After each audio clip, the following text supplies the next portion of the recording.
আরে কি বলছিস রে? এ বাবা, এটা খুব চিন্তার বিষয় হয়ে দাঁড়ালো রে। আজ রাত্রির থেকে কোথায় যাবো বলতো তাহলে? এত মহা সমস্যা হয়ে গেল। খুব সমস্যা, খুব সমস্যা। ঠিক আছে, আচ্ছা দাঁড়া, শোন না, মা ডাকছে, দাঁড়া একটু পরে কথা বলছি, দাঁড়া। হ্যাঁ, হ্যাঁ, ঠিক আছে। কি হয়েছে? আরে আর বলো না। আরে ওই যে রাস্তার ধারে কমল আছে না, কমল। কে কমল? মদ বেচে কমল, মরে গেছে।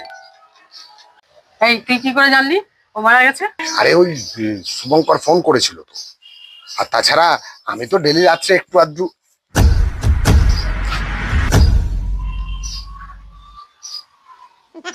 ও, তাই জন্যই ভাবি যে রোজ রোজ চল ঘরে চল চল।